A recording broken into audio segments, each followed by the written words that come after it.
Alors Myriam, je pense qu'il va falloir que tu réactives ton micro. Qu'est-ce qui s'est passé? Non, c'est normal, c'est parce que Ah, ah l'enregistrement a été oui, déclenché. d'accord. Du coup, voilà, ça m'a surprise sur le coup. Je pensais que bon, faux départ. On revient dans ce cas-là. Très bien. Ce que je vous disais, c'est que déjà, bonjour à toutes et à tous, hein. Donc, je suis Myriam Amani, hein, juriste associée à Rural Consul depuis maintenant un peu plus de 16 ans. Je suis ravie de vous retrouver aujourd'hui donc, pour ce webinaire donc, consacré aux fondamentaux juridiques des zones d'activité économique. Je vous déroule effectivement le Myriam, support. il Oui, faut que tu recharges le document parce que ah, quand on déclenche l'enregistrement, ah oui, c'est vrai. il faut repartir à zéro. Ah, bah, décidément. C'est Hop. pas grave. Ah là là, les petits aléas. Voilà, vous le voyez bien à l'écran, Il va apparaître le là. support? Ouais, Pour l'instant, non. Oh, ça y est. très bien. Merci. Parfait, merci beaucoup, hein, merci pour ton attention. Alors, ce que je vous disais, hop, je vais vous dérouler hein, donc, dans un premier temps le sommaire que voici. Donc, je vous propose justement une présentation en 4 parties. La première donc, concernant l'identification à proprement dit donc, des zones d'activité économique, hein, donc en ayant recours à cette technique des faisceaux d'indices, qui d'ailleurs en pratique a été validée hein, par la plupart des EPCI fiscalité propre. Nous verrons également, donc il s'agit d'une nouvelle obligation légale entrée en vigueur donc, par l'effet de la loi climat résilience, l'obligation d'inventorier les zones d'activité donc, sur vos territoires. En deuxième partie, hein, je vous rappellerai pardon, les modalités donc, de transfert des zones d'activité économique euh, en balayant rapidement le régime de droit commun, donc à savoir le régime de la mise à disposition de plein droit des zones d'activité. Donc dans la perspective effectivement d'une commercialisation des zones d'activité ou même bien en anticipant justement donc cette commercialisation, nous verrons ensemble comment se déroule la procédure de transfert en pleine propriété des zones d'activité communales aux EPCI à fiscalité propre pour pouvoir bénéficier d'une maîtrise foncière complète. En troisième partie, nous verrons ensemble comment s'articule la compétence zone d'activité économique, donc celle qui nous intéresse aujourd'hui, évidemment, avec toutes les autres compétences incidentes, avec la question évidemment fondamentale de la gestion des équipements publics, également leur création ex nihilo par le PCI compétent. Nous ferons un point rapide à cette occasion donc, sur la compétence plutôt dédiée au pouvoir de police administrative spéciale qui s'exerce dans les enceintes des zones d'activité économique. Évidemment, pas seulement les pouvoirs de police spéciale, mais également la police générale qui est également concerné. Et nous finirons donc en toute dernière partie sur la question de la commercialisation et commercialisation des terrains situés donc dans les ZAE. Et nous verrons ensemble quelles sont les procédures qui sont mobilisables, notamment en cas de la création des équipements publics, hein, qui permettent aussi de mettre en valeur le foncier économique. Alors ici, nous vous partageons la condensée des questions qui nous sont posées au service de renseignement juridique et financier. Donc nos abonnés Rural Consul donc, qui nous contactent quotidiennement, nous interrogent sur la compétence ZAE évidemment. Et donc ici, nous avons souhaité vous reproduire un ensemble de questionnements et les réponses, hein, nous les avons apportées effectivement à ces occasions et nous ferons en sorte de les apporter également à l'occasion de cette présentation. Alors, en avant-propos, j'ai souhaité aussi vous intégrer justement cette slide donc pour vous rappeler le cadre légal du transfert de la compétence zone d'activité économique. Donc il faut remonter, comme je vous l'indique ici, donc à la loi dite NOTRe, que vous connaissez tous très bien, qui a 10 ans maintenant presque, et donc qui, elle, a procédé au transfert de cette compétence. Donc, on qualifie usuellement, d'ailleurs, c'est même l'intitulé de ce webinaire, ZAE, donc pour reprendre l'acronyme, et qui correspond aux zones d'activité économique. Cette compétence, donc, qui constitue l'une des composantes de la compétence développement économique, donc, et qui constitue une compétence, vous l'avez compris, vous le savez très bien, compétence obligatoire transférée obligatoirement donc des communes vers les intercommunalités à fiscalité propre. Transféré depuis quand? Eh bien, la loi NOTRe a comment dirais-je, accordé un délai aux communautés pour pouvoir se préparer et procéder au transfert effectif de la compétence ZAE au 1er janvier 2017. Donc, au 1er janvier 2017, à cette date, les 3 catégories de communautés et les métropoles sont devenues investies pleinement de la compétence ZAE. Quand vous reprenez le libellé tel qu'il figure dans le Code général des collectivités territoriales pour l'ensemble de ces EPCI, je vous le reproduis ici. Les EPCI à fiscalité propre sont investis de la compétence en matière de création, d'aménagement, d'entretien et de gestion des zones d'activité ayant diverses vocations, nous le verrons ensemble, industrielles, commerciales, tertiaires, artisanales, touristiques, portuaires ou aéroportuaires. Comme vous le savez aussi, le législateur n'a pas jugé utile d'apporter une définition légale à l'occasion de la loi NOTRe et même à l'occasion de la loi climat résilience d'ailleurs postérieurement, et a laissé la main justement aux EPCI à fiscalité propre en leur faisant confiance justement sur l'identification et donc forcément la définition de ce qu'on entend par une zone d'activité économique. Nous le verrons ensemble, et donc je vous l'annonce d'ores et déjà que l'identification des zones d'activité économique ne peut qu'être le fruit d'une approche factuelle, au cas par cas, vous l'aurez compris, donc qui s'appuie sur la méthode dite du faisceau d'indices. Ce n'est donc que lorsque l'espace est considéré comme une zone d'activité donc économique qu'il relève donc de la compétence des EPCI à fiscalité propre pour l'ensemble des interventions, et donc ça fait partie d'un des questionnements qui apparaît donc dans la slide précédente, sont la création, l'aménagement, mais également la gestion et l'animation de ces zones. À cela s'ajoute, évidemment, nous l'avons vu dans le sommaire, l'objectif plus récent en matière de sobriété foncière, donc l'objectif dit zéro artificialisation nette, plus communément appelé l'objectif ZAN, donc qui a été intégré par la loi climat résilience du 22 août 2021, et donc qui impose dorénavant aux EPCI à fiscalité propre d'effectuer un inventaire de l'ensemble des zones d'activité qui existent sur leur territoire. Aujourd'hui, plutôt à la date de mai 2024, je n'ai pas trouvé de date plus récente concernant le recensement de l'ensemble des zones d'activité sur le territoire.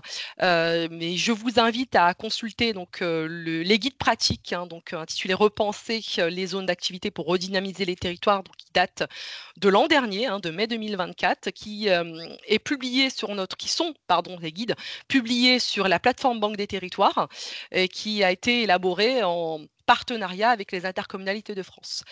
Donc, dans ces guides, nous identifions un peu plus de 30, je crois à peu près 34 000 zones d'activité économique qui couvrent environ 500 000 hectares du territoire national. Alors là, pour ces propos, on va dire liminaires, maintenant, entrons dans le vif du sujet concernant l'identification des zones d'activité économique. Donc, ce n'est pas forcément une mince affaire. Je déroule ici. Donc, comme je vous l'ai dit à l'instant, le législateur n'a pas définit ce qu'on entend par zone d'activité économique. Donc, il n'existe aucune définition légale, ni même de définition jurisprudentielle ou doctrinale, concernant les zones d'activité économique. D'ailleurs, ici, je me permets de vous reproduire un passage d'une réponse ministérielle donc assez récente, donc, qui justement revient et rappelle que les zones d'activité économique ne font l'objet d'aucune définition juridique et qu'il est donc nécessaire de faire appel à plusieurs critères au sens de faisceau d'indices, hein, donc, qui permettent d'identifier ce qu'est une zone d'activité économique.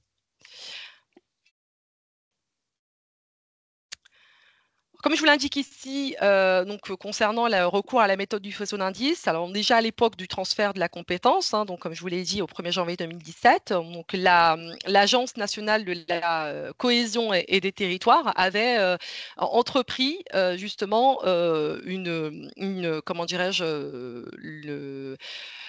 une méthode d'identification des zones d'activité en listant 4 grandes conditions qui permettent de reconnaître ce qu'est une zone d'activité économique.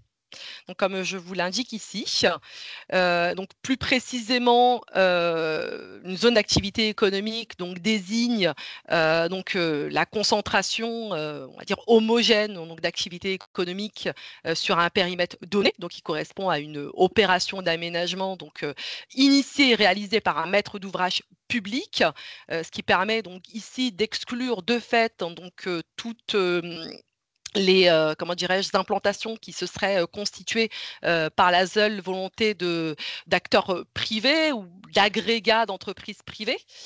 Donc là, vous l'avez compris, donc toutes les zones d'activité donc qui seraient d'initiative purement privée, donc qui ne nécessitent pas et qui ne met pas en œuvre une action particulière de la part de l'EPCI à fiscalité propre, et bien sont exclus de la définition des aides à eux. Donc là, c'est même un principe qui découle de la jurisprudence, hein, même depuis bien longtemps et bien avant l'entrée en vigueur justement de ce transfert de la compétence obligatoire ZAE.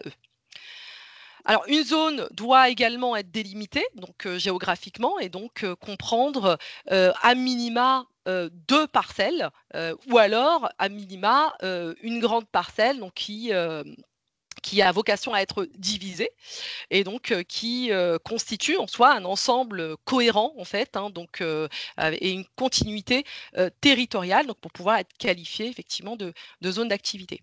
Alors comme je vous l'ai dit à l'instant, eh bien il est nécessaire pour pouvoir qualifier une zone d'activité qu'également, eh bien on ait une impulsion de la part d'un maître d'ouvrage public, donc une personne publique qui donc a vocation à vendre ou louer, commercialiser des terrains donc à des opérateurs économiques qu'ils relèvent hein, donc du champ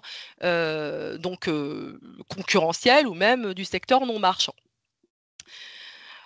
Troisième critère, eh bien, il faut et puis ça mais ce n'est pas un critère en soi suffisant, hein, vous avez peut-être déjà entendu parler, qu'il y ait une référence donc de la zone d'activité économique, dans un document de planification. Autrement dit, dans le règlement, de votre document d'urbanisme ou, dans, les documents graphiques de votre document d'urbanisme, pour pouvoir, identifier une zone d'activité. Et évidemment, il faut qu'il y ait une volonté publique, hein, donc évidemment actuelle ou alors future, donc d'aménager, donc un développement, enfin d'aménager une zone d'activité, donc de prévoir un développement économique coordonné et cohérent dans ce terrain, donc justement ces terrains dédiés à comment dirais-je, une zone d'activité économique.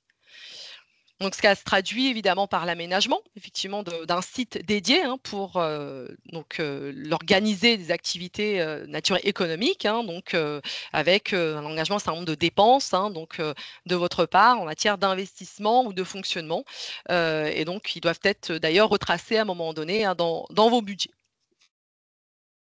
Alors, dans ce cadre, effectivement, donc, on l'a dit à l'instant, eh bien, sont transférés donc, des zones d'activité économique, donc des terrains, donc, qui peuvent ne pas être aménagés. Hein, donc, il peut s'agir effectivement de réserves foncières donc, qui avaient été constituées en vue d'être, comment dirais-je, identifiées comme zone d'activité économique, en vue d'être de devenir, si vous voulez, dans un avenir plus ou moins proche, une zone d'activité économique. Il peut s'agir également de terrains donc, qui sont en cours d'aménagement, donc c'est-à-dire qu'ils sont rentrés dans un cycle de production donc, de terrains à bâtir, ou alors des terrains qui sont déjà aménagés et en cours de commercialisation.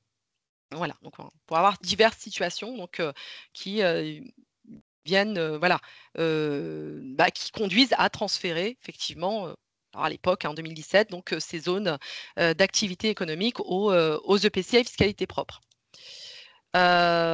Juste avant, voilà, ce que je voulais dire également, juste avant, donc là, je reprends également le libellé, hein, comme on l'a vu en propos introductif. Donc des zones d'activité économique donc, qui sont caractérisées donc, par la loi, hein, donc, et retranscrits comme telles hein, dans le Code général des collectivités territoriales pour les différentes catégories d'intercommunalité à fiscalité propre, et bien comme des zones qui développent donc des activités, donc de diverses vocations. Donc vous avez des activités industrielles, commerciales, tertiaires, artisanales, etc.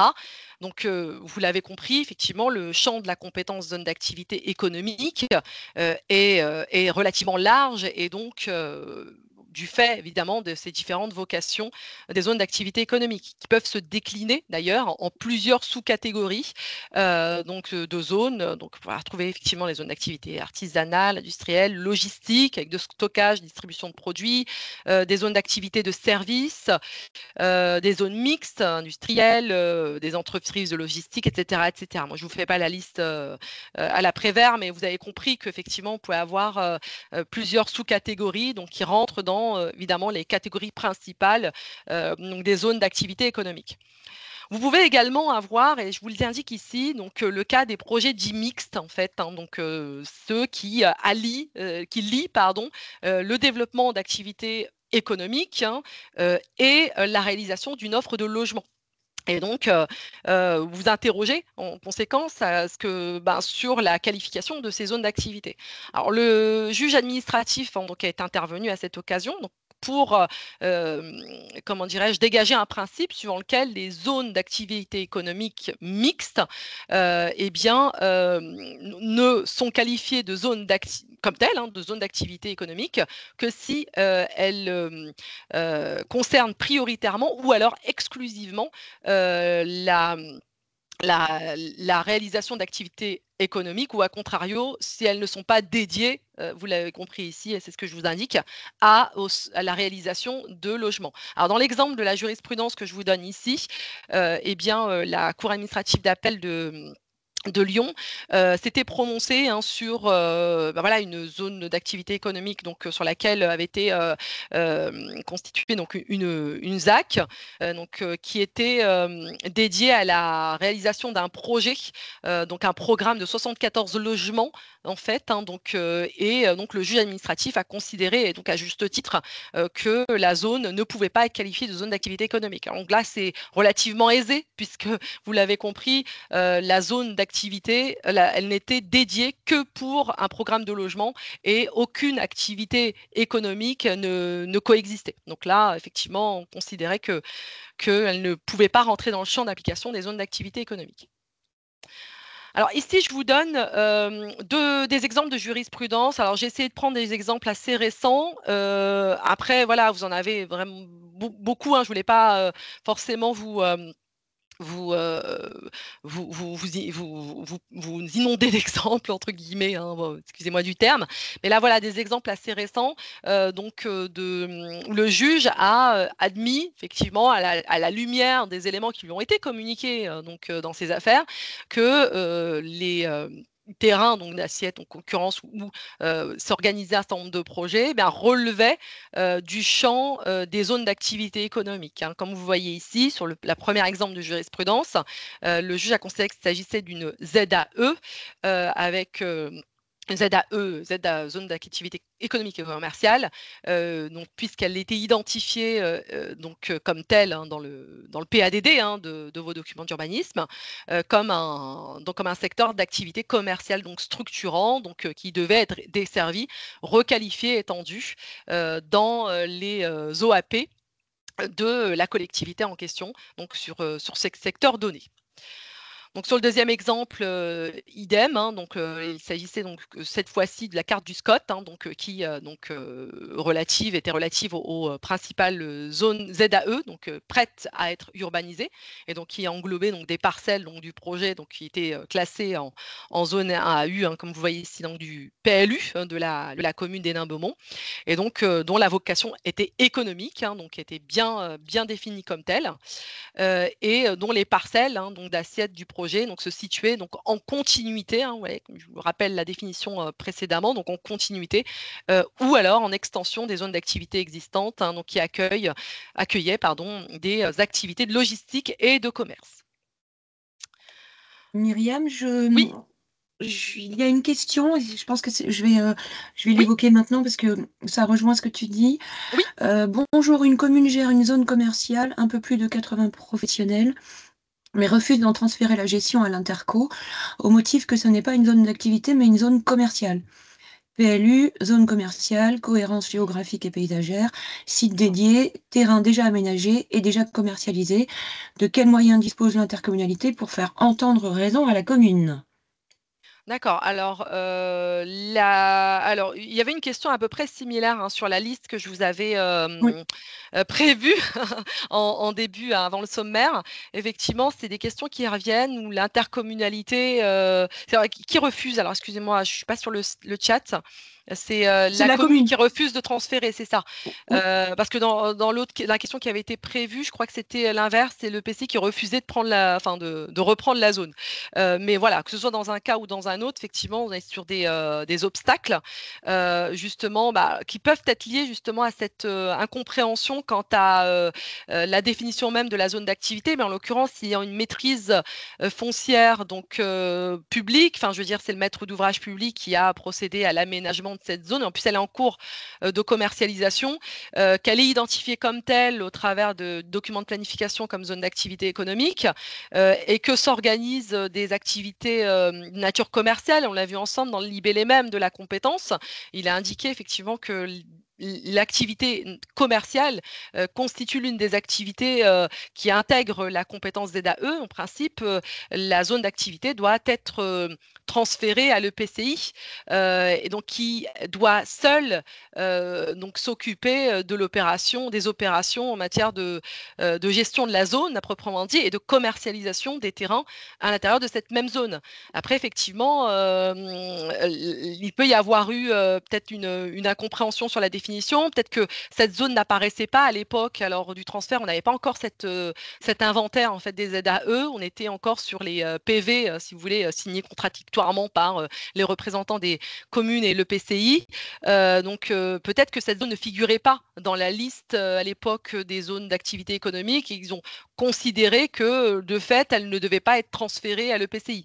Mais ce qui est une erreur parce qu'effectivement, si la zone existait, elle aurait dû être, voilà, le pouvoir de gestion est transféré. On le verra un peu plus loin hein, sur la deuxième partie. Mais en tout cas, effectivement, là, il y a un problème de définition et également d'obstacles à l'exercice de la compétence. Et effectivement, ce qui arrive donc assez fréquemment, c'est ce qui ressort des questions qui nous sont posées.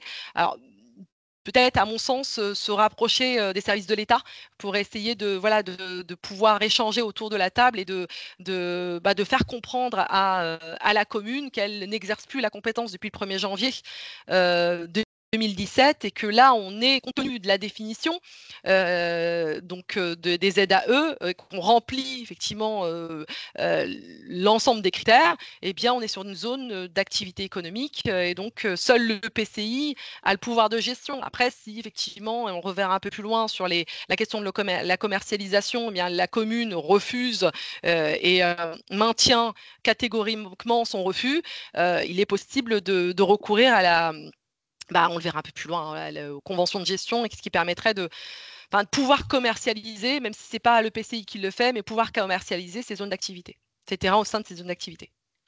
Voilà. Est-ce que c'est bon? Parce que je reviens sur le chat sinon, hein. Alors il y a une autre question, autant qu'on la prenne tout de suite. Une zone Oui, d'accord. d'activité portuaire gérée par une régie autonome gestionnaire du port peut-elle ou doit-elle être considérée comme une zone d'activité? Si oui, qui doit la gérer, la régie autonome ou l'intercommunalité?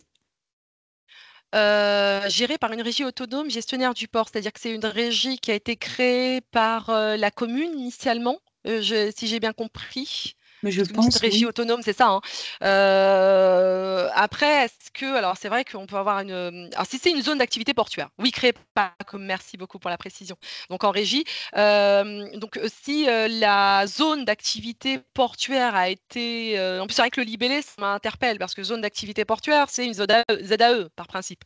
Donc si si ça signifie que toutes les activités qui comment dirais-je, gravitent autour du port, constituent des zones d'activité de nature économique, normalement, l'ensemble doit être transféré à l'EPCI. C'est vrai que sur cette question des zones d'activité portuaire, elles reviennent souvent.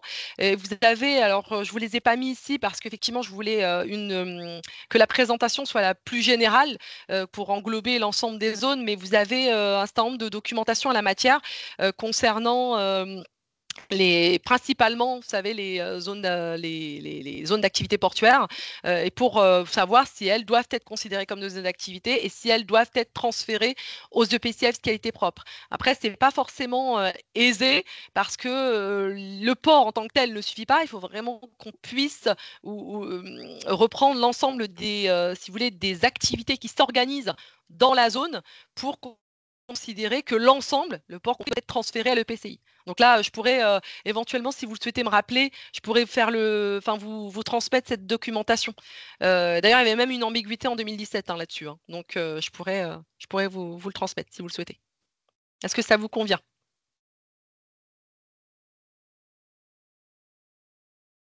Très bien, bien, merci beaucoup. Je vais essayer de poursuivre, puis je reviendrai ici. Merci beaucoup, Catherine, hein, de m'avoir signalé les questions. Je vais essayer De temps. d'accélérer un petit peu. Merci, pardon. Je vais essayer d'accélérer un petit peu pour cette première partie, parce que je vois qu'il est déjà 11 heures, et puis je pense que je préférais laisser un peu de temps pour les questions. Alors voilà pour ces exemples de jurisprudence. Alors comme je vous l'ai annoncé en propos introductif, vous avez ce fameux inventaire obligatoire depuis la loi climat résilience. Inventaire qui s'inscrit en fait dans un contexte, hein, comme je vous l'indique ici, de raréfaction du foncier, avec cette obligation d'atteindre à l'horizon 2050 le ZAN, prévu, hein, et entré en vigueur par l'effet de la loi de cette loi qui est venu imposer à tous les EPCI à fiscalité propre, dotés de cette compétence ZAE, d'inventorier, de recenser, hein, toutes les zones d'activité qui existent sur leur territoire. Ici, je me permets juste, parce que je les ai identifiés, les ai balayés rapidement, de vous mettre en lien des exemples d'inventaire, hein, que je vous invite à regarder à tête reposée.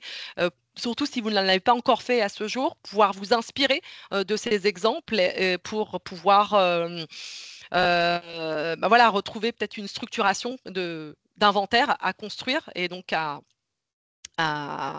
pour pouvoir identifier l'ensemble des éléments qui sont obligatoires qu'on verra juste après. Juste pour vous signaler aussi, alors j'ai pas de date plus récente si ce n'est la date de janvier 2023, où seulement 5,9%, alors je suppose qu'il y en a un peu plus maintenant, hein, quand même entre 2023 et 2025, d'intercommunalités à fiscalité propre qui avaient terminé l'inventaire, alors que plus de 53% a été en train d'élaborer justement ce même inventaire, et plus de 40% ne l'avaient pas du tout commencé. Donc là, je vous mets le lien vers l'enquête qui avait été réalisée à cette occasion, qui figure sur le site de l'Intercommunalité de France. Je vous dis, au niveau des chiffres, ce sont les derniers que j'ai en ma possession. Il est fort possible, hein, depuis qu'on est sur une augmentation en termes d'inventaire. Et c'est même d'ailleurs logique, hein, puisqu'il y avait un calendrier particulier prévu par la loi climat résilience, qui imposait effectivement de mettre en œuvre, d'engager la démarche de l'inventaire et de le finaliser. Je vous mets également en lien, comme je vous l'ai mis dans l'introduction, donc des exemples remarquables que je vais reprendre juste après, donc d'inventaire de ZAE. Donc je déroule ici. Juste pour vous signaler enfin juste après, hein, mais juste pour vous signaler par rapport à cet inventaire, qui constitue une obligation légale, mais qui n'est assortie d'aucune sanction. C'est-à-dire que les EPCI n'ont pas de pression particulière pour réaliser cet inventaire. Le législateur n'a pas aménagé un système de sanctions administratives ou autres, à l'encontre des EPCI qui n'auraient pas honoré cette formalité. Voilà, juste entre parenthèses. Donc, selon la loi climat résilience qui a été codifiée dans le code de l'urbanisme d'ailleurs concernant cet inventaire, eh bien, l'EPCI fiscalité propre, enfin, les EPCI fiscalité propre doivent consulter, donc sont la forme donc qu'ils déterminent, l'ensemble des propriétaires, donc et également des occupants des zones d'activité économique pendant une période donc qui doit, selon le texte, être de 30 jours, et c'est indiqué ici entre parenthèses sur le document.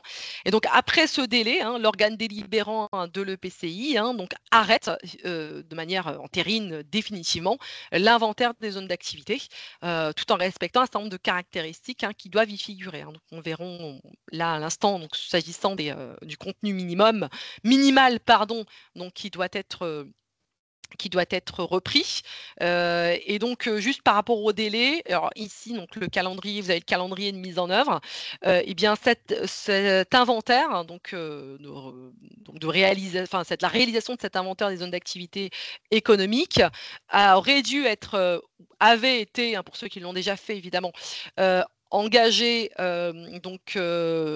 et réalisé engagé plutôt avant, vous voyez ici le 24 août 2022, et définitivement réalisé, donc finalisé au plus tard dans un délai de 2 ans à compter donc de la promulgation de la loi climat résilience, soit au plus tard le 21 août 2023. Voilà pour ce qui concerne le calendrier de mise en œuvre. Sur le contenu, non, je finis quand même, parce que là, je vous l'indique quand même sur ce calendrier. Vous avez également une obligation donc de faire une actualisation de ce même inventaire. Et cette actualisation doit intervenir selon une fréquence programmée par le législateur, donc au moins tous les 6 ans. Donc en respectant la même procédure, les mêmes formes vous avez respecté pour l'élaboration de l'inventaire initial.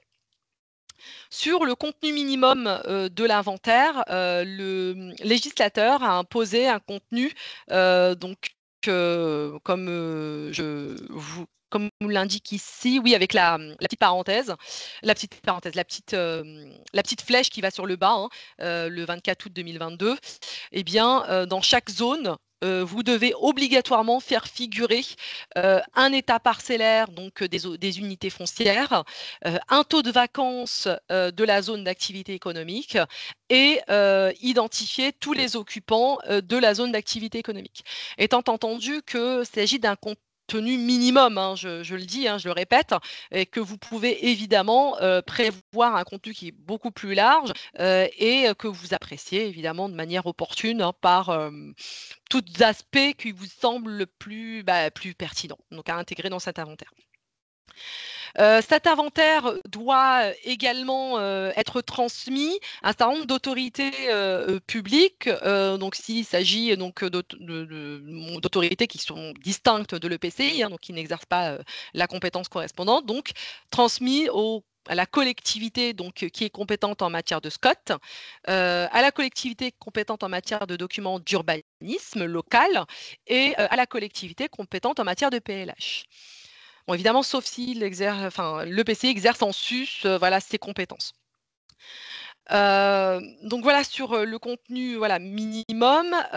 Sur le taux de vacances, alors je voulais vous faire juste un petit aparté, puisque la loi indique un mode de calcul de taux de vacances qui est peut-être pas évident, mais après voilà. il indique, je reprends juste les termes du code de l'urbanisme, hein, donc le taux de vacances de la ZAE, donc calculé en rapportant le nombre total d'unités foncières hein, de la zone d'activité au nombre d'unités foncières qui ne sont plus affectées à une activité assujettie à la CFE, donc prévue par le Code général des impôts, depuis au moins 2 ans au 1er janvier de l'année d'imposition et qui sont restés inoccupés au cours de la même période. Donc ici, l'échelle, donc comme vous l'avez compris, donc c'est l'unité foncière. Hein, donc on reprend la définition donc apportée par le juge administratif en la matière, et également voilà. Une source de données donc, à laquelle on doit faire appel à cette occasion. Donc je vous mets, je sais pas si je vous le mets, j'ai pas dû vous le mettre ici, mais bon, vous pouvez le retrouver, hein, évidemment, c'est la source, la base de données qui est gérée par la DGFiP, l'OCOMVAC, voilà, donc qui s'appuie sur le non-paiement de la CFE et donc qui semble évidemment des sources pertinentes, justement, et qui permettent aux collectivités de pouvoir disposer de données en vue de l'inventaire.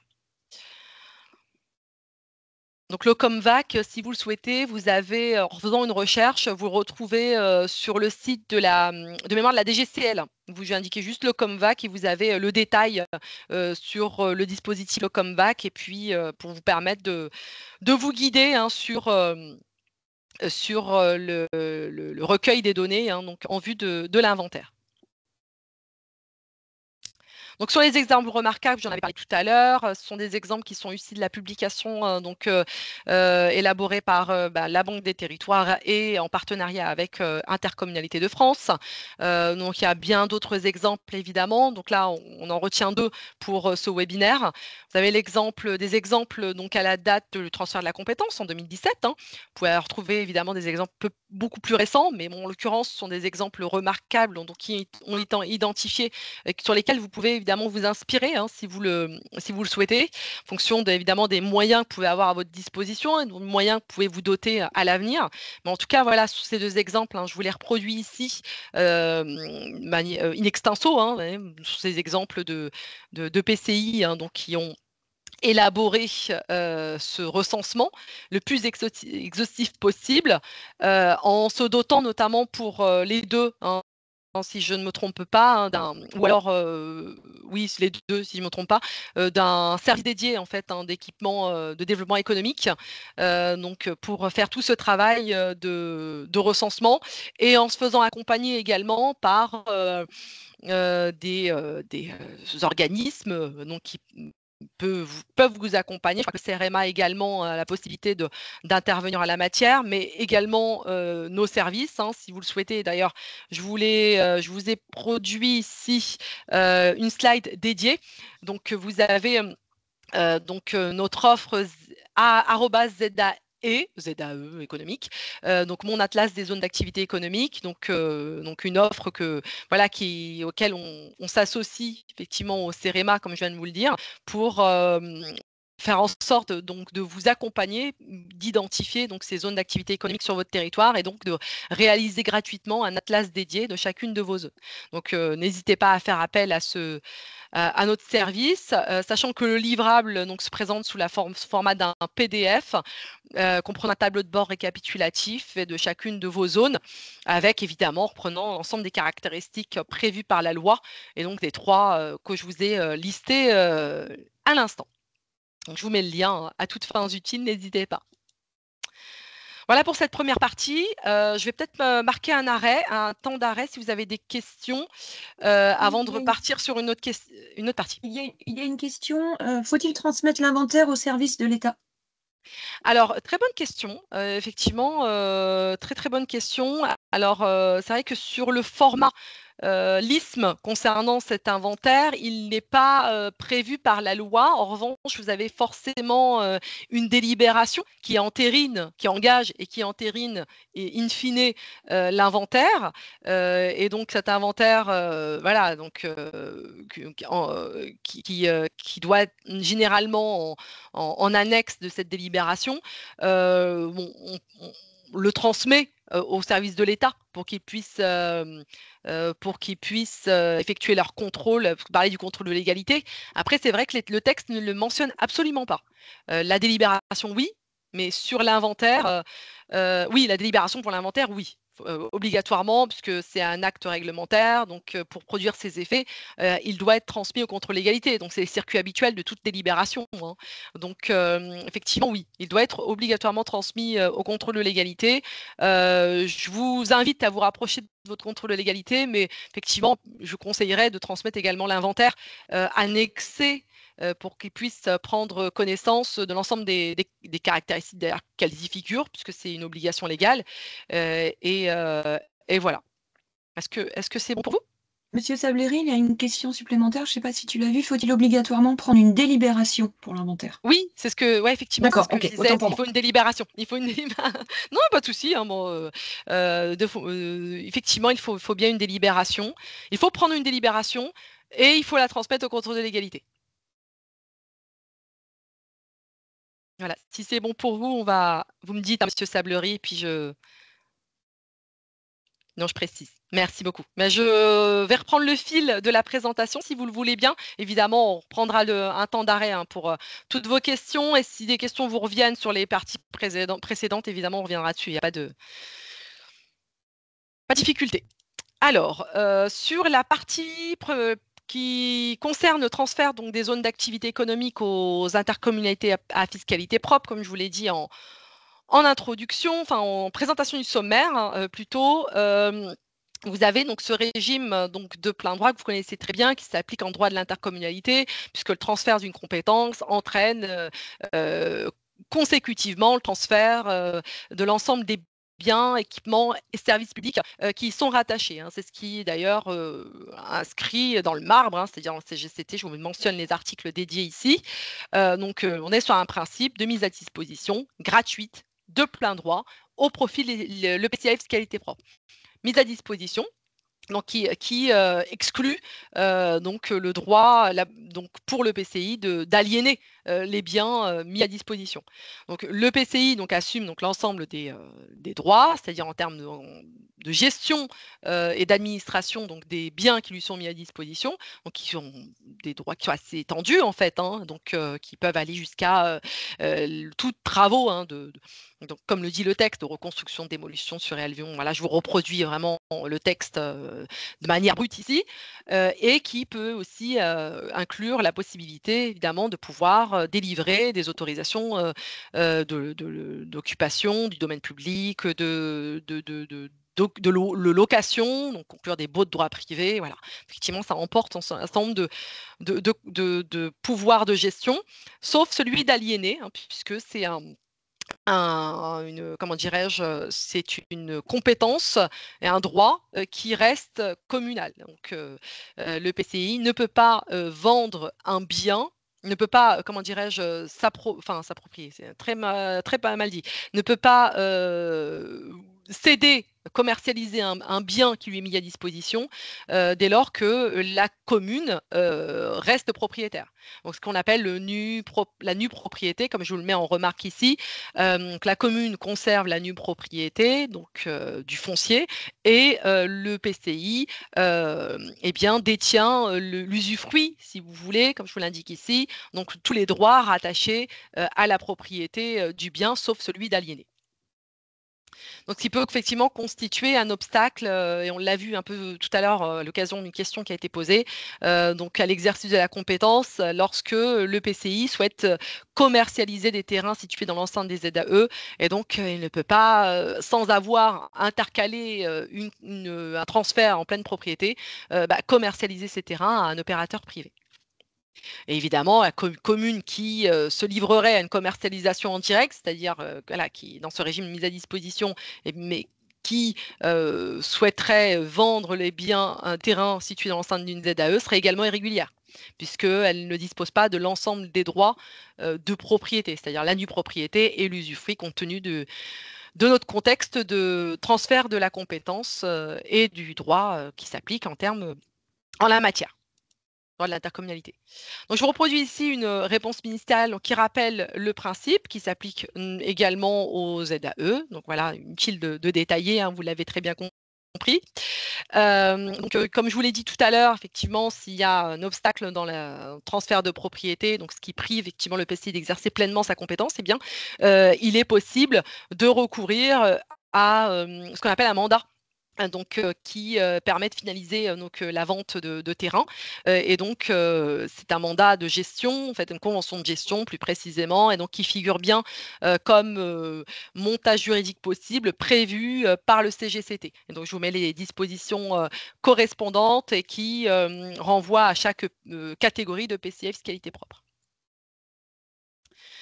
Je vous épargne effectivement le avant-après 1er janvier 2018, puisque effectivement on est largement a posteriori aujourd'hui, hein, donc on est quand même sur 8 années, si je ne me trompe pas, au niveau de mes calculs d'exercice de cette compétence ZAE, pour aller directement sur voilà, la procédure de transfert en pleine propriété d'une zone d'activité économique, qui est une procédure donc activable évidemment, qui est tout à fait possible de convenir avec la commune concernée d'un transfert en pleine propriété, surtout lorsqu'on est dans un état d'avancement, comment dirais-je, qui nécessite donc une commercialisation des terrains à un opérateur privé. Donc le PCI a besoin dans ce cas-là de pouvoir avoir la maîtrise foncière complète de ces terrains.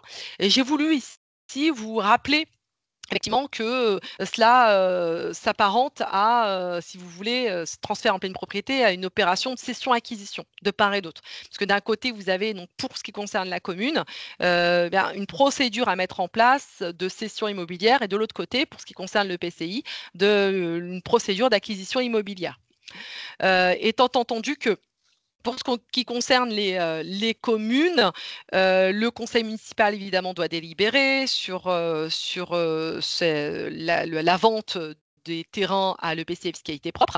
Et en particulier, je vous le mentionne ici, pour ce qui concerne les communes, donc une strate démographique prévue par le Code général des collectivités territoriales, donc de plus de 2000 habitants, eh bien, toute cession donc, de terrain, d'une zone d'activité économique, doit donner lieu à une délibération motivée donc, du conseil municipal, donc portant sur les conditions de la vente et ses caractéristiques essentielles, et après avoir recueilli préalablement évidemment l'avis de la direction de l'immobilier de l'État, et que vous connaissez aussi, hein, comme l'ex France Domaine en fait, hein. Donc il faut que pour ces communes, les communes de cette taille, elles aient recueilli et pas forcément obtenu, parce que l'essentiel c'est d'avoir solliciter l'avis.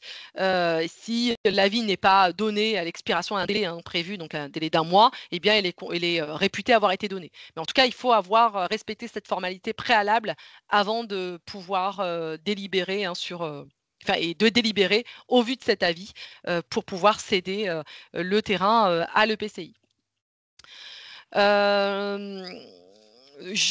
Pour côté maintenant, comment dirais-je, oui, pour l'ADIE, vous pouvez également, si vous le souhaitez, bon après ça reste une parenthèse, vous pouvez reprendre la charte de l'évaluation du domaine, donc, qui figure sur le lien, enfin je vous ai mis les liens ici, hein, sur cette slide. Vous pouvez, elle est assez bien détaillée, assez bien faite sur le sujet, donc n'hésitez pas. Alors pour les communes de moins de 2000 de mémoire, je crois qu'il y avait un petit encadré qui les concernait. Alors même si ce n'est pas une obligation, elles peuvent, à titre facultatif, consulter la direction de l'immobilier de l'État à raison de 2 consultations annuelles, je crois, de mémoire, si je ne me trompe pas. Voilà. Pour le PCI, pardon, on oublie le PCI. Donc, pour procéder au transfert en pleine propriété, vous avez la partie acquisition immobilière. Vous avez un article spécifique pour les EPCI à fiscalité propre. Donc là, on n'est pas sur une logique de transposition de texte, puisqu'il existe un texte spécial. Donc, le PCI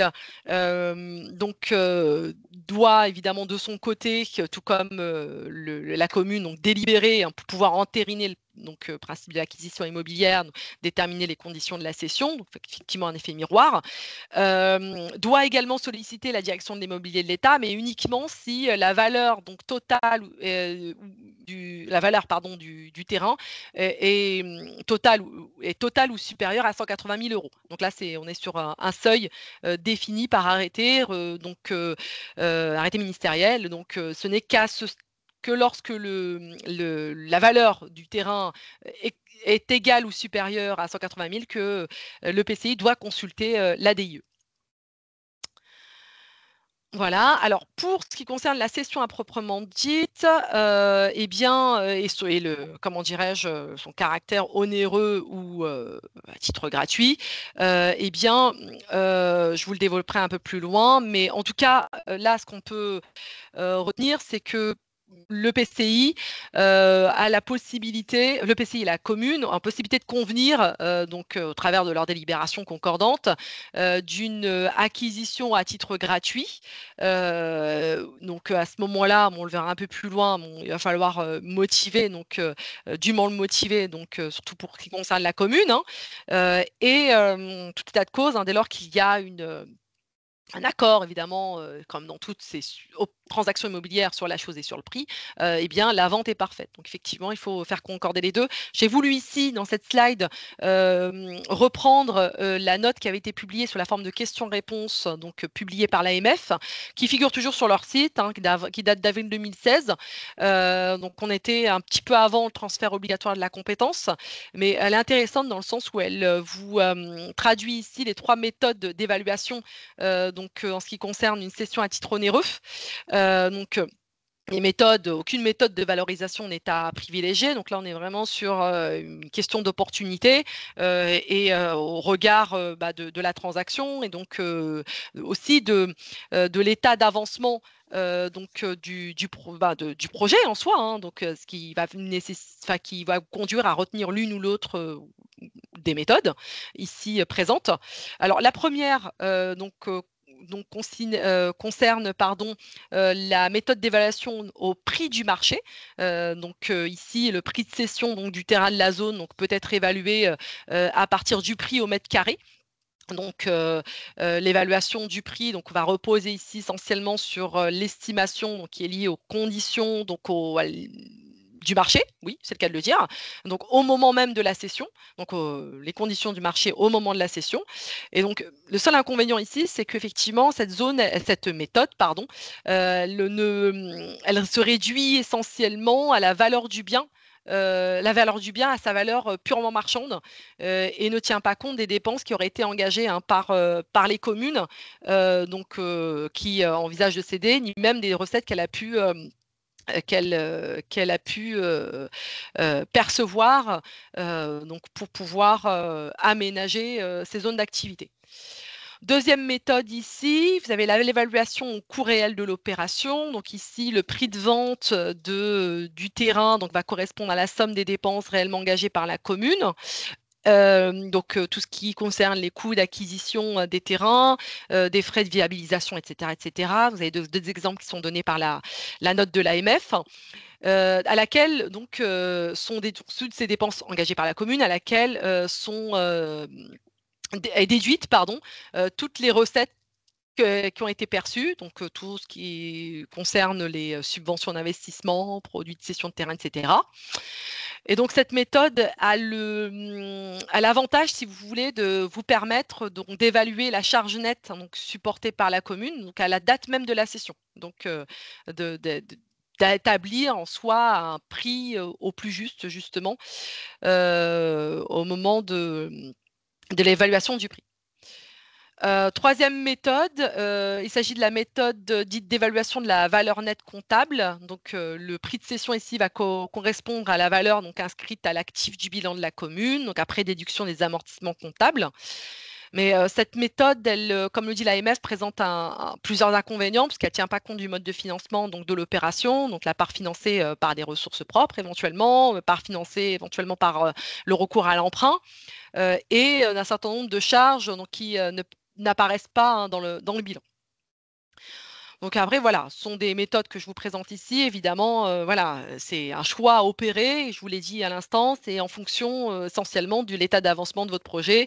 Tant entendu que la cession d'un terrain nu sera plutôt en fonction de la valeur comptable nette ou de la valeur vénale du terrain, alors qu'une cession d'un terrain qui a déjà fait l'objet d'un aménagement et qui va être commercialisé incessamment sous peu, se fera plutôt à l'évaluation du coût réel ou de la valeur vénale. Donc, sur la question, hein, ce que je vous disais à l'instant, sur la question de la cession à titre gratuit, alors je sais qu'il y a des collectivités EPCI donc qui cèdent, enfin des communes qui cèdent à titre gratuit donc des terrains en ZAE. Donc, je n'ai pas forcément identifié énormément de jurisprudence en la matière. Bon, c'est que le juge n'a pas été très sollicité donc sur ce type de questions. Mais bon, comme je vous l'indique un peu avant, vous savez, l'article qui est prévu par le CGCT, il faut que le transfert de propriété se fasse à un prix correspondant à la valeur vénale du bien. Vous voyez, ce principe qui est posé par le Code général des collectivités implique qu'il y ait un prix. Après, le juge administratif, d'un point de vue plus large, c'est-à-dire pas forcément sur la compétence ZAE, enfin en lien avec la compétence ZAE, considère que je rappelle le principe et considère que la cession à titre gratuit ou à un montant inférieur à la valeur du bien peut être admis sous réserve que l'on puisse justifier l'opération par des considérations tenant à la satisfaction d'un intérêt général ou qu'elle soit assortie, cette opération, de contrepartie suffisante. Et là, à cette occasion, je me permets de vous mettre à disposition des jurisprudences ici, donc que vous pouvez effectivement reprendre, mais qui s'appliquent dans tout type de transaction, que ce soit dans le cadre des ZAE ou en dehors des ZAE. En tout cas, c'est dans tous les cas, lorsque il y a une délibération en ce sens, délibération concordante justement sur la cession à titre gratuit, il faut que ce soit dûment motivé. Et donc, contrôle de légalité intervient évidemment, hein, et va apprécier si effectivement il y a la cession à titre gratuit est permise et ne rentre pas, si vous voulez, dans cette règle d'ordre public, savoir d'interdiction donc de consentir des libéralités qui s'appliquent également dans le cadre des transactions entre personnes publiques. Voilà pour ce petit passage concernant la session gratuite. Voilà, j'ai terminé sur cette partie. Alors, est-ce que vous avez des questions? Parce que je vois qu'il est 30, on a encore une petite demi-heure et il nous reste encore 2 parties. J'essaierai d'être un peu plus rapide. Alors, vous savez que sur ce format, on n'a pas forcément voilà, on n'est pas forcément exhaustif et on essaie d'aller à l'essentiel. Alors, je reviens ici sur le chat pour voir vos questions. Alors, une question de Madame Diaz-Durquet. Si une zone d'activité n'a pas été transférée et que la commune et le PCI sont d'accord pour ne pas faire ce transfert, faut-il transférer la ZAE qui a la compétence à l'EPCI, puis déléguer une partie de la compétence à la commune? C'est-à-dire quand vous dites qu'elle n'est pas transférée, c'est-à-dire qu'elle n'apparaît pas sur le PV de transfert, mais enfin qu'elle apparaisse ou pas, de fait, elle aurait dû être transférée. Parce qu'effectivement, le PV, en plus, même il peut être inexistant et il n'est pas prescrit à peine de nullité. Du coup, donc déjà, juste voilà, pour ce rappel, il faut que cette zone d'activité, enfin, on considère déjà que cette zone d'activité est transférée de fait, puisque le terrain, en fait, à siège de la zone d'activité, suit la compétence. Donc, normalement, il est transféré il est transféré à l'EPCI à fiscalité propre. Après, effectivement, comme vous l'indiquez ici dans votre question, il est tout à fait possible d'avoir recours oui, à une possibilité de déléguer la compétence. Après, je n'avais pas repris le texte, mais je crois que c'est le 1111-8 du CGCT qui le prévoit. Il faudrait juste que je regarde le texte, ce qui vraisemblablement ne doit pas l'exclure. Alors après, évidemment, moi, je pensais plutôt à ce moment-là, mais bon, après, là, ce que vous souhaitez, c'est quelque chose d'un peu plus pérenne, mais aux conventions de gestion, ce qui permet effectivement de pouvoir donner la main à la commune et de gérer la zone d'activité. Oui, mais en tout cas, les zones d'activité sont transférées puisque la compétence l'est depuis le 1er janvier 2017. Est-ce que c'est bon pour vous, Madame Diaz-Durquet? Et je vous remercie pour le lien vers la charte. Merci beaucoup, puis n'hésitez pas à me recontacter évidemment hein, au service d'information juridique et puis on pourra échanger un peu plus longuement sur la délégation de compétences. Une dernière question. Donc, les délibérations de transfert doivent-elles obligatoirement être transmises aux hypothèques afin que le cadastre soit mis à jour? Écoutez, c'est vrai que je n'ai pas relevé cet élément pour être parfaitement transparente avec vous, Madame Maurice. Mais c'est vrai qu'effectivement, dès lors qu'il y a transfert, quand vous dites transfert, c'est plutôt transfert des zones, à proprement dit, dans le cadre d'un transfert en pleine propriété ou transfert de la compétence. Je parlerai du cadastre plutôt pour le transfert de propriété, à mon sens. C'est bien ça? C'est pour le transfert de la compétence? Transfert de la zone? Écoutez, le transfert de la zone au sens transfert compétence, moi je ne vois pas d'obligation par rapport au cadastre. Moi je dirais plutôt sur le transfert de propriété, c'est-à-dire lorsqu'il y a une cession au profit de l'EPCI qui a la propriété pleine et entière de ces zones et donc qui devient, voilà, au sens de cadastralement, le propriétaire. Donc effectivement, une mise à jour serait nécessaire. Est-ce que c'est bon pour vous, Madame Maurice? Excusez-moi si je prononce mal votre prénom surtout. Enfin, votre nom, et si je me prononce mal. N'hésitez pas à me corriger.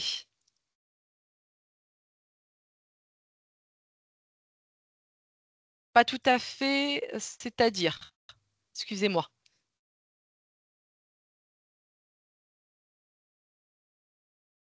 Vous pourriez préciser le pas tout à fait, s'il vous plaît?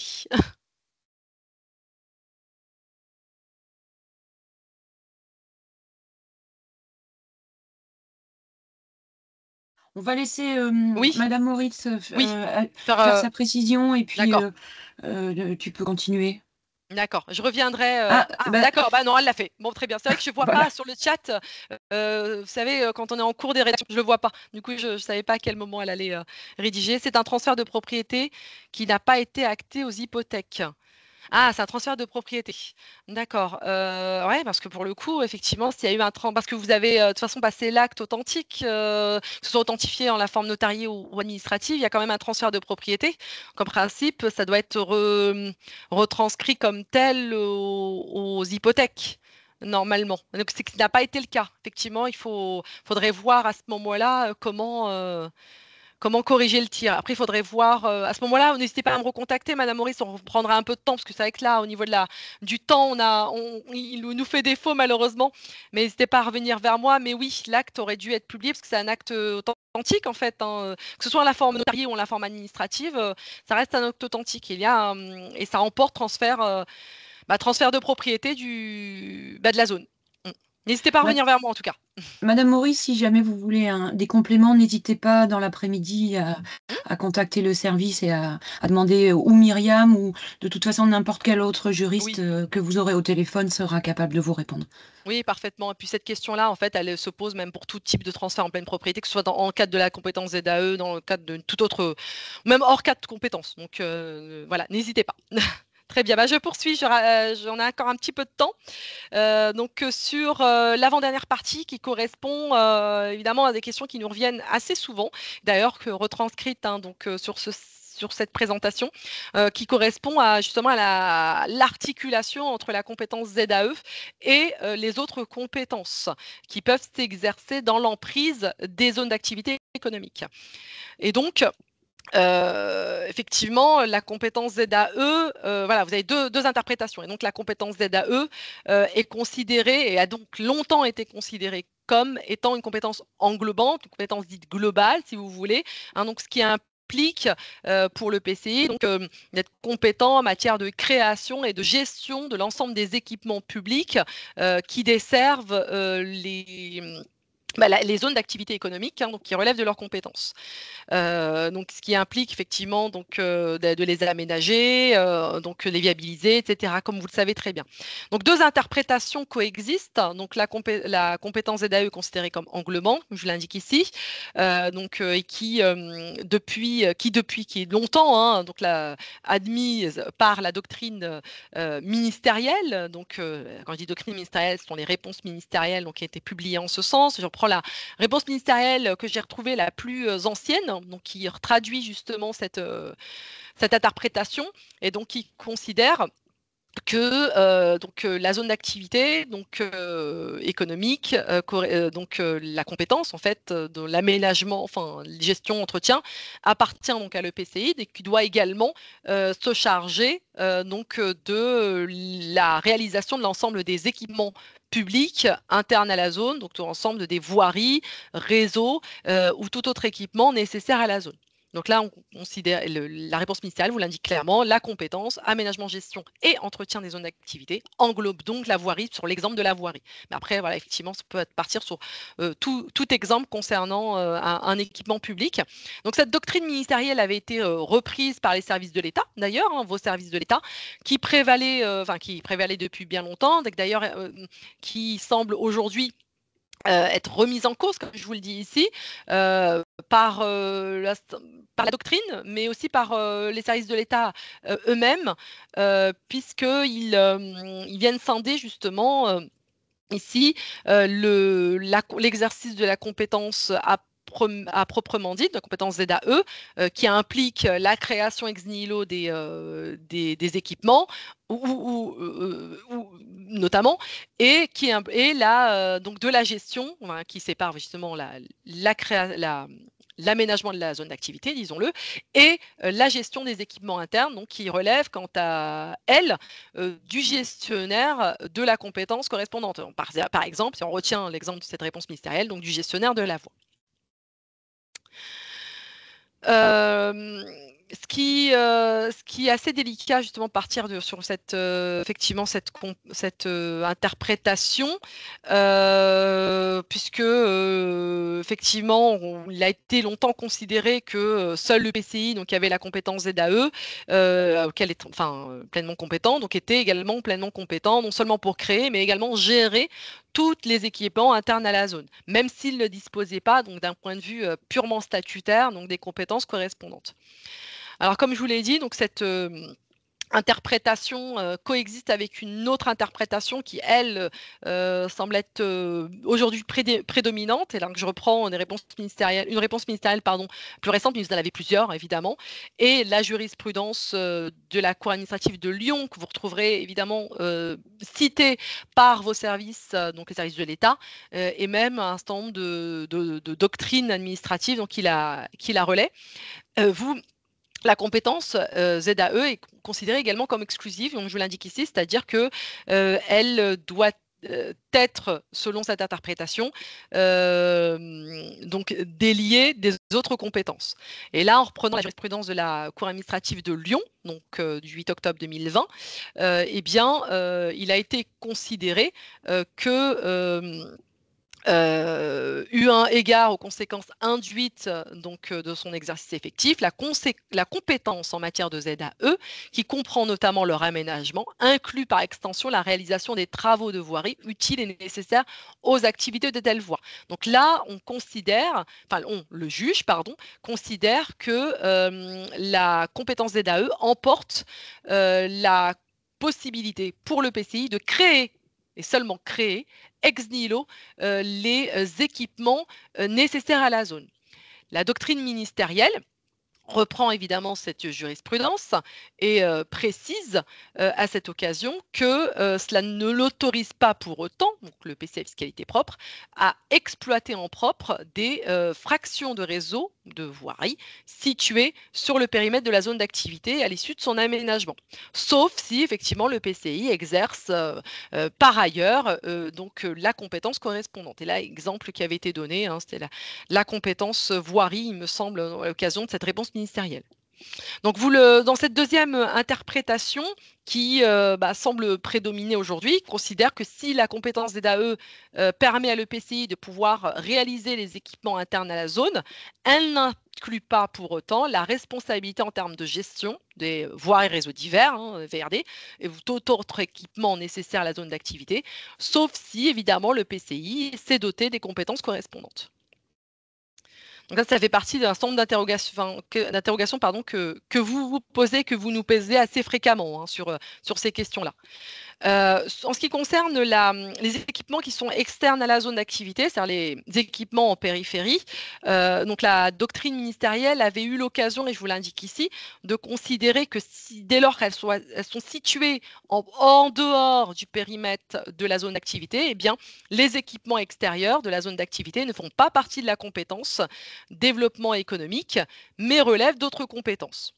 Alors, le juge administratif a eu une approche un peu différente de cette doctrine ministérielle et donc un peu plus extensive, comme je vous l'indique ici, en s'inspirant, si vous voulez, de la procédure, les procédures ZAC et en admettant du coup que pour les équipements situés en dehors de la zone d'activité économique, mais destinés à la desserte de cette zone, eh bien, relevaient de la compétence de l'EPCI. Voilà, donc je vous l'indique ici. Alors, je reste réservée sur cette position. Alors, vous l'avez vu, c'est une cour administrative d'appel, hein, déjà. Le Conseil d'État n'ayant pas validé cette position, qui date de 2004, donc elle a déjà plus de 10 ans. Et donc, il faut plutôt se montrer vigilant sur ce type d'interprétation, position de la part du juge qui adopte une approche plus extensive, plus intégratrice, justement, donc il touche limite effectivement à la fois juridique et opérationnelle, donc de l'exercice de la compétence ZAE. Alors, par sécurité juridique, considérez plutôt que tout ce qui situé à la périphérie, donc en dehors des zones d'activité, ne relève pas de la compétence de l'EPCI et relève de la compétence du gestionnaire justement de ces équipements. Alors ici, j'ai voulu rapidement vous mettre deux exemples, puisque effectivement, qui dit compétence dit aussi pouvoir de police, hein, donc pouvoir de police administrative spéciale et générale. Donc il faut savoir qu'effectivement, le Code général des collectivités territoriales, à l'article 5211-9-2, je crois de mémoire, donc prévoit la possibilité de transférer l'obligation de transférer de manière automatique des pouvoirs de police spéciale des maires vers les présidents de PCI, mais ne prévoit pas spécifiquement de compétences de police adossées à la compétence ZAE. Donc il va falloir plutôt regarder d'autres compétences. Là, à l'instar des deux compétences que je vous mentionne ici, donc dans un premier temps la compétence voirie, donc qui constitue une compétence qui est obligatoirement et automatiquement transférée au président de l'EPCI, sauf s'il y a une opposition formelle de la part des maires, donc qui peut permettre donc si évidemment le PCI exerce, on est dans le contexte, on est dans l'hypothèse où le PCI exerce la compétence voirie, avec un transfert de la compétence de police correspondante, eh bien le président de PCI peut, dans l'emprise des ZAE, exercer la police en matière de circulation et de stationnement. Voilà.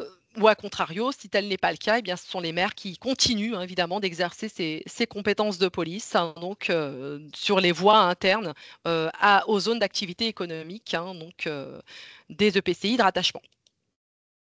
Notre compétence, là, donc, de police, une compétence facultative, donc qui est également citée par le CGCT, qui est, quant à elle, adossée à la compétence DECI, défense incendie et de secours, hein, donc qui peut être transférée, et non pas doit, peut être transférée au président de l'EPCI, évidemment rattaché à la défense incendie, et sauf opposition, évidemment, enfin, sauf si tel n'est pas le cas,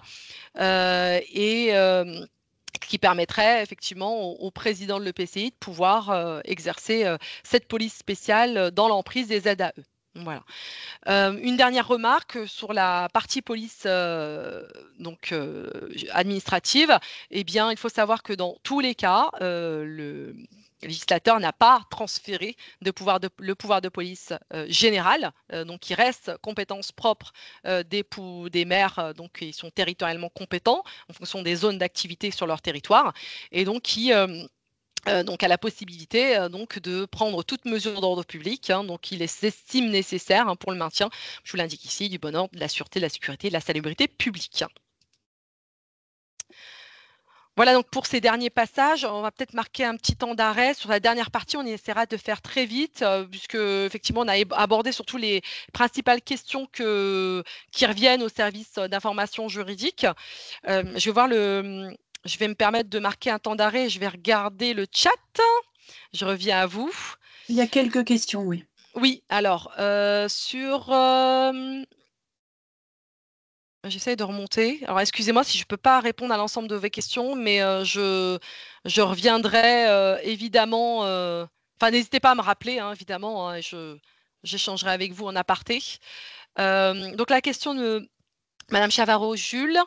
Bonjour, le principe de compétence englobante est antérieur à la loi NOTRe. C'est peut-être une des raisons de sa mise en cause. Oui, effectivement, le principe de la loi de la compétence englobante est antérieur à la loi NOTRe, mais après, c'est vrai que même comment dire, la loi NOTRe datait de 2015, le transfert de compétences date de 2017, mais on avait encore effectivement parce que la loi NOTRe, elle n'apporte pas cette précision, hein, si vous voulez, hein. Mais puisque, comme je vous l'ai dit, hein, c'est essentiellement de la jurisprudence et de la doctrine. Mais effectivement, cette approche, j'ai envie de dire, englobante, elle est remise en question aujourd'hui pour bien distinguer les compétences qui s'exercent dans l'emprise même des zones d'activité, des compétences que le PCI n'exerce pas. Par exemple, celle qui revient souvent, c'est la compétence voirie. Si le PCI peut créer la voirie interne aux ZAE, ne pourra pas en assurer la gestion et il faudra qu'il effectivement repasse la main aux EPCI, enfin aux communes, à la commune concernée, ou alors, et nous le verrons peut-être un peu plus loin, je crois que j'en ai reparlé, il a également la possibilité de convenir avec la commune d'une convention de gestion qui lui permet de pouvoir gérer les équipements internes à la zone. Enfin, on reprend l'exemple de la voirie. Il en est de même pour les réseaux d'assainissement. Effectivement, il en est de même pour les réseaux voiries divers. Donc oui, effectivement, également pour les réseaux d'assainissement, à Monsieur Sablery, si le PCI n'a pas la compétence correspondante. Effectivement, il peut créer ces réseaux, mais il ne pourra pas les gérer a posteriori, puisqu'il n'exerce pas la compétence correspondante. Madame Caillon, bonjour. Bonjour. On parle d'entretien des équipements publics de ZAE assurés par le PCI. En matière d'éclairage public, le PCI assure l'entretien, mais quid de la consommation électrique? Est-elle à la charge de l'EPCI? Bon, sur l'éclairage public, on est sur un équipement assure l'entretien. Alors pourquoi il en assure l'entretien? Est-ce que c'est pas rattachable à la compétence voirie du coup? L'éclairage public, il faut juste que je vérifie ce point-là. On pourra en reparler, Madame Caillon, mais il me semblait que c'était rattachable à la compétence voirie. Et du coup, l'entretien devrait être le relevé de la compétence de la commune, sauf si le PCI a la compétence voirie. Mais en tout cas, on pourra regarder ça à tête reposée, mais il me semblait qu'il y avait des réponses ministérielles, pardon. Alors, je ne sais pas si vous me répondez, c'est vrai que je dois revenir en bas. Non, vous ne me répondez pas. Alors, je déroule. Si la compétence de SI n'est pas transférée, doit-on installer les PEI sur les zones d'activité au moment des travaux d'aménagement? Qui doit assurer l'entretien des PEI, voire en installer des supplémentaires après l'aménagement de la zone d'activité? Faut-il adopter la nouvelle doctrine pour les équipements internes? Oui, j'irais plutôt sur cette position qui est dominante aujourd'hui et les services de l'État l'adoptent. C'est de créer justement l'ensemble des équipements nécessaires à la zone, donc qui inclut évidemment les PEI, donc dans le cadre de la compétence DECI, parce qu'elle n'est pas qui reste communale, hein, parce qu'elle n'était pas transférée dans le cas que vous exposez. Et si le PCI peut créer ces PEI, eh bien, ce sera à la commune de les entretenir. Alors, une autre question, mis à part l'arrêt de la CAA de 2020, existe-t-il d'autres sources juridiques tendant à démontrer que la vision globalisante et globalisante est en train d'être délaissé sur la partie gestion d'équipement ne relevant pas de la compétence. Je suis en mal de vous répondre parce qu'effectivement, en termes de jurisprudence, c'est de 2020. Hein. C'est bien 2020, pas 2000. De 2020, j'ai compris. 2020, non, on ne nous a pas identifié de jurisprudence plus récente. C'est toujours celle qui est citée, même par des réponses ministérielles les plus récentes. Vous voyez après, effectivement, la jurisprudence n'est pas extrêmement abondante en la matière. Donc, l'avenir nous le dira. Qu'en est-il des alors peut-être une dernière question, parce qu'il me reste une dernière partie, il ne me reste que 5 minutes. Ou Catherine, je pense que je vais peut-être repartir repartir sur la présentation et puis revenir éventuellement si on a un peu de temps, mais il est 54. Du coup, je vais accélérer sur la présentation. On peut prolonger un petit peu. Il n'y a aucun souci.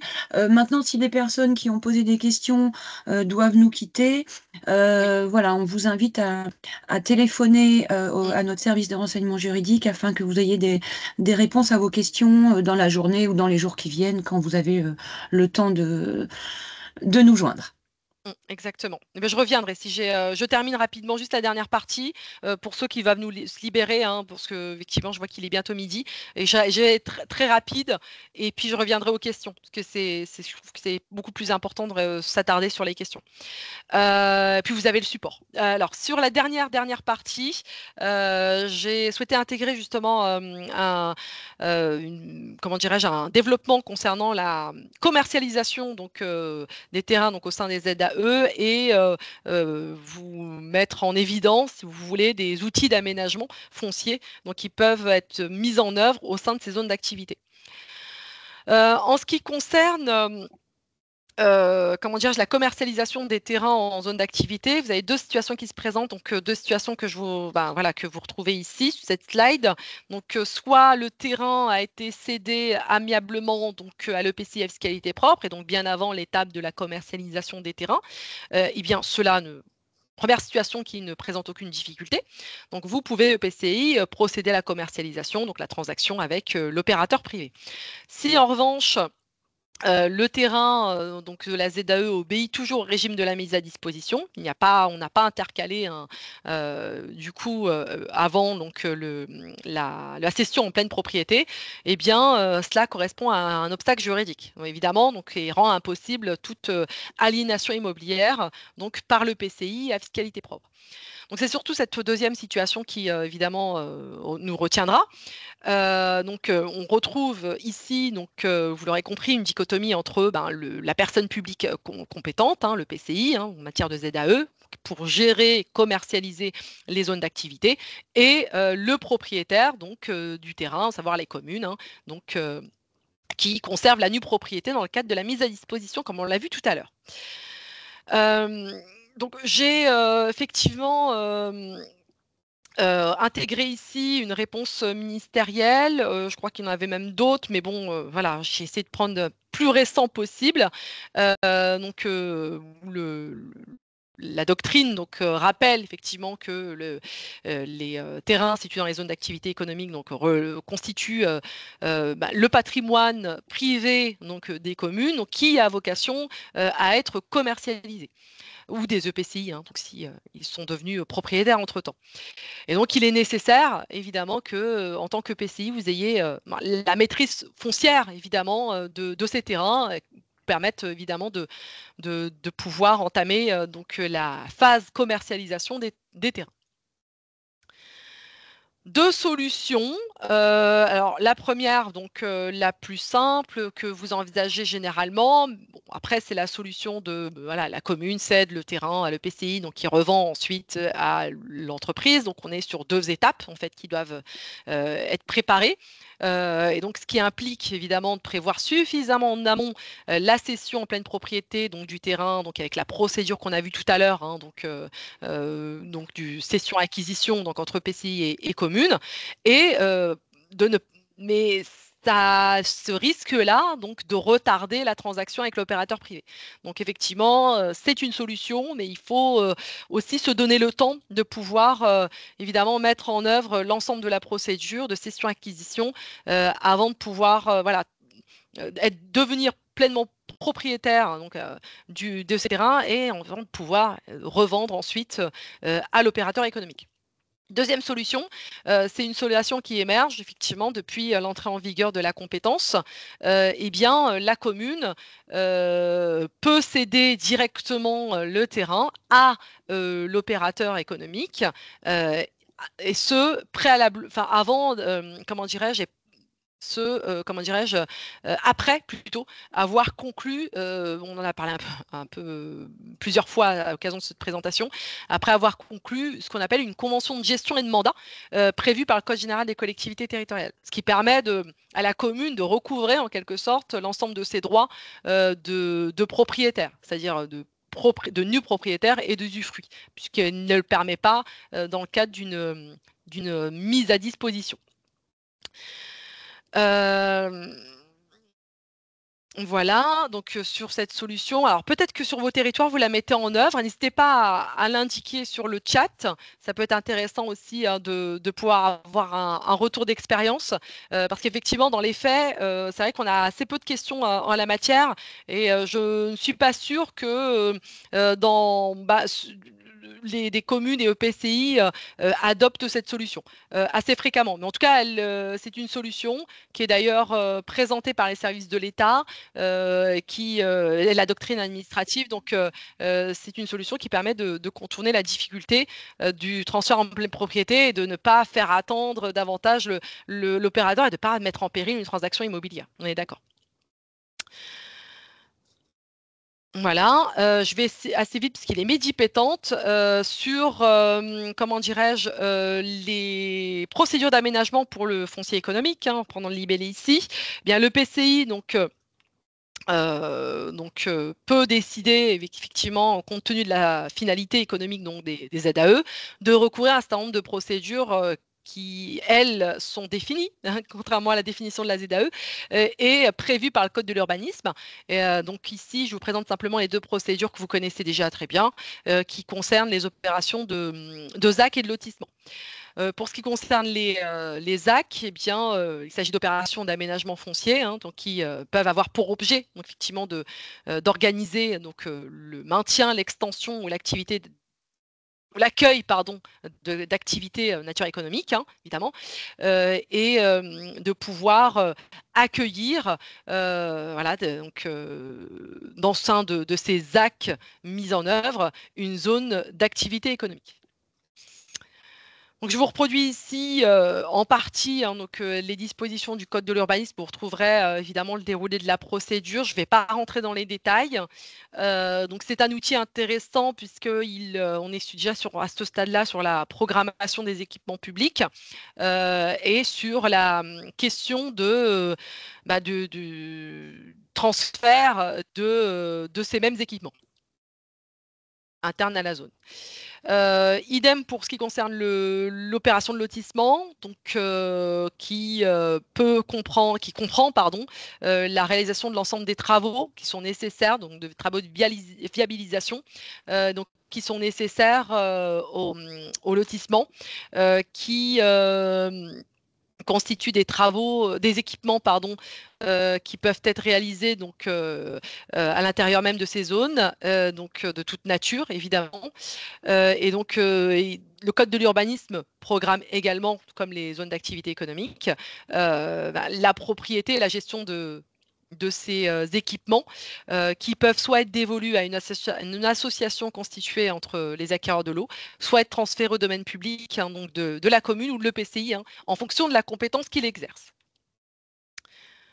Voilà, donc là j'ai fait très rapide pour revenir à vos questions. Évidemment, je vous laisse cette slide-là. Donc pour rappel du service, hein, c'est-à-dire le numéro de téléphone qui vous permet de nous contacter hein, du lundi au vendredi de 9h à 19h de manière continue, hein, même entre midi et 14h, hein, donc au 0970 808 809 pour nous poser toutes les questions matière intercommunale et communale sur toute toutes les thématiques, sauf les thématiques qui concernent la fonction publique, hein, puisque c'est un champ qui est déjà investi par le centre de gestion et Rural Consult a fait le choix de ne pas rentrer en concurrence avec les centres de gestion. Et des questions en matière de comptabilité publique, effectivement, vous avez les conseils de vos comptables. Voilà, vous avez également la possibilité de nous poser vos questions en remplissant le formulaire dédié qui figure sur la banque des territoires. Je vous mets le lien ici. On vous met le lien ici, comme l'a très bien dit Catherine en présentation du service. Et il est dédié, hein, celui-ci, gratuitement à toutes les communes de moins de 5 000 habitants et à toutes les intercommunalités de moins de 50 000 habitants.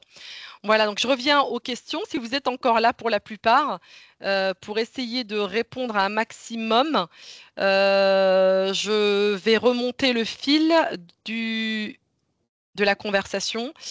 Où est-ce que j'en étais? Tu avais répondu, mis à part l'arrêt de Oui. Lyon du 8 octobre, donc Oui, c'est la question suivante. Ouais, c'est la question suivante. Alors, il nous reste combien de questions? Ouais, peut-être que. Ah, mais merci à vous, monsieur Lusakis. Aussi, donc je remonte.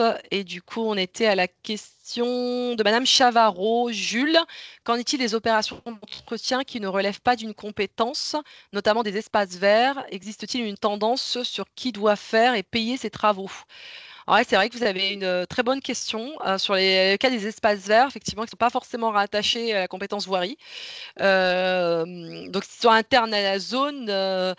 Il faudrait regarder du côté des réponses ministérielles, parce qu'il me semblait qu'il y en avait une. Alors, je suis pas sûre en lien avec la compétence ZAE, mais effectivement, si on peut partir sur la création, après sur la question de l'entretien, effectivement, il faut le rattacher à une compétence, mais si aucune compétence n'est rattachable, parce que généralement, c'est la compétence voirie hein, qui est rattachée auquel on rattache les espaces verts, et donc on en déduit que c'est le comment dirais-je, par la, euh, la définition de domaine public routier, et puis tout ce qui constitue les dépendances, et bien que cela relève de cette compétence et que la compétence relève soit de la commune, soit de l'EPCI s'il exerce ensuite de la compétence voirie. Généralement, c'est la compétence voirie. Après, c'est vrai que c'est une très bonne question. Il faudrait que je vérifie. N'hésitez pas à me recontacter. À ce moment-là, je regarderai à tête reposée. Mais il me semble que les espaces verts peuvent être attachés à la compétence voirie. Je vérifierai quand même. Alors, bonjour, Madame Sestaro. Bonjour. Concrètement, un EPCI n'ayant pas la compétence éclairage public, seulement les compétences ZAE et voirie, a-t-il la charge de l'acquisition de nouveaux équipements, de l'entretien et de la consommation? Euh, Après, sur la question de l'éclairage public, ça ne serait pas rattaché à la voirie, du coup, si je comprends bien dans ce cadre-là. Et du coup, oui, effectivement, si c'est un équipement nécessaire, il aurait la charge de l'acquisition et de l'entretien. Du coup, l'entretien, moi j'ai quand même eu un doute sur l'entretien et parce que du coup, la compétence éclairage public, non, moi je dirais plutôt à la commune, si c'est la compétence qui est restée communale. La création, oui, mais l'entretien, non, puisque le PCI n'a pas la compétence correspondante. Je reviens sur effectivement ce qu'on s'est dit à l'occasion de la deuxième partie. Alors, question suivante. Pouvons-nous revenir en concertation avec les communes sur le contenu de la compétence de transfert des ZAE pour exclure les VRD qui n'étaient de compétences communautaires antérieurement au transfert des ZAE? Alors, attendez. On va revenir en concertation avec les communes sur le contenu de la compétence de transfert des ZAE. Alors, vous excluriez les voiries réseaux divers qui qui relevaient pas de la compétence ZAE, mais qui relèvent toujours pas de la compétence ZAE aujourd'hui. Alors peut-être que vous parlez plutôt de la création des zones des VRD, je suppose. Du coup, moi, je vois pas trop comment on pourrait revenir là-dessus, ou à ce moment-là, permettre à la commune de créer ces équipements au sein de la voirie, peut-être partir sur une convention de gestion. Je trouve que juridiquement, ça serait peut-être plus adapté, puisqu'on est quand même sur l'emprise d'une ZAE qui, elle, relève de la compétence de l'EPCI, à fiscalité propre. Merci beaucoup, Madame Chavarro, Jules, excusez-moi si je prononce mal, et on nous en reparlerons avec plaisir. Nom de l'entretien, car on a transféré des VRD en même temps que la ZAE. Écoutez, s'il y a eu transfert des voiries réseaux divers, est-ce que vous entendez par transfert, c'est transfert en pleine propriété? Merci beaucoup à vous, madame. Est-ce que vous parlez des transferts de propriété des VRD? On a mis à disposition. D'accord, très bien. Écoutez, moi, ce qui me sur la mise à disposition, le problème, c'est que la mise à disposition, vous aviez inclus, moi, ce qui me dérange, c'est parce que si c'est entretien, c'est entretien de ces équipements qui sont rattachés à des compétences spécifiques. Du coup, moi, ça me dérange un peu puisque la gestion, l'entretien de ces VRD devrait être rattaché à la compétence. Vous savez, c'est un principe d'exclusivité qui s'applique en intercommunalité. En principe, si le PCI n'est pas doté de la compétence correspondante, il n'est pas censé assurer l'entretien. Après, effectivement, il y a un tempérament pour les ZAE, oui, j'en conviens, pour la création de ces équipements. Mais pour ce qui concerne l'entretien, même s'il a été inclus dans le PV de mise à disposition, j'ai un doute, évidemment, puisque en principe, il s'agit d'équipements qui sont rattachés à d'autres compétences et pas la zone à la compétence ZAE. Donc effectivement, ça me semble problématique d'inclure l'entretien, la gestion et l'entretien des équipements de la zone dès lors que le PCI n'a pas la compétence correspondante. Oui, parce que on avait une liste de voiries d'intérêt communautaire, mais les VRD des ZAE n'en faisaient pas partie. Ah, donc du coup, les VRD des ZAE relevaient de la compétence. Alors attendez, parce que le PCI, le PCI exerce la compétence voirie d'intérêt communautaire. Et dans le cadre de la définition de l'intérêt communautaire, pour ce qui concerne les voiries réseaux divers, les voiries en l'occurrence, eh bien, situées dans l'emprise des ZAE, elles restaient compétence communale. On ne faisait pas partie. D'accord. Du coup, effectivement, compte tenu de la définition de votre intérêt communautaire, ce ne sont que les communes qui ont cette compétence pour gérer, entretenir ces voiries et réseaux divers à l'intérieur des ZAE. Après, rien ne s'oppose, puisque l'intérêt communautaire, ce n'est pas quelque chose de figé dans le temps, hein. C'est-à-dire que c'est une délibération que vous annexez au statut, en espérant que vous ayez procédé de cette façon-là. Sinon, effectivement, si vous l'avez inscrit dans les statuts, ça implique une révision statutaire. Mais en tout cas, généralement, on annexe au statut, eh bien, on pourrait tout à fait prévoir une évolution de l'intérêt communautaire, de sorte à ce que le PCI assure la gestion et l'entretien des VRD, y compris dans les zones d'activité économique. Donc là, ça, c'est plutôt à mettre en discussion à l'occasion de prochains conseils communautaires. Je vous en prie. Puis évidemment, si vous avez d'autres questions qui vous reviennent, n'hésitez pas, hein. On peut échanger même en aparté, donc vous avez le numéro de téléphone. Catherine, il est 12h12. Est-ce que je continue à répondre aux questions ou alors Oui, prends encore peut-être quelques questions, 2 ou 3 questions encore. D'accord. Alors j'essaie juste de remonter pour voir ce qui reste. Peut-être qu'il reste pas grand-chose finalement, parce que moi j'étais redescendue pour voir les réponses des participants. Alors, il y a une question de Madame Sestaro et je réponds à Madame Maury ou Moriès, excusez-moi si j'écorche votre nom. Pour nous avoir des questions écrites aux questions du chat, on va pas reprendre toutes les questions et en faire un écrit. En revanche, si il vous reste ou vous avez des questions auxquelles on n'a pas répondu ce matin ou auxquelles on a répondu ce matin et que vous souhaitez avoir une réponse écrite, dans ces cas-là, vous contactez le service. Oui, vous contactez le service ou vous me demandez si vous avez besoin d'échanger sur certains points que j'ai développés.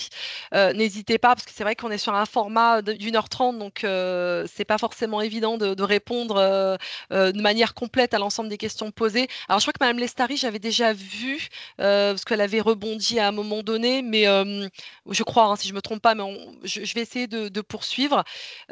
Pouvons-nous convenir, parce que je m'étais arrêtée pour pouvons-nous convenir en concertation, du coup. Dans le cadre d'une gestion non harmonisée des ZAE, globalisante d'un côté, simple animation de l'autre, puisque compétence en propre de l'EPCI, et si un processus d'harmonisation est réalisé, la CLECT ne peut pas se réouvrir sauf de manière volontaire. C'est un problème. Ah d'accord, donc c'est plutôt un commentaire plutôt qu'une question. Dans ces cas, on ne parle pas de transfert de compétences, donc pas de notion d'AC. Oui, effectivement. Bah, s'il n'y a pas de transfert de compétences, normalement, après, c'est pas une. On a des experts dédiés, hein, sur des questions en matière d'attribution de compensation.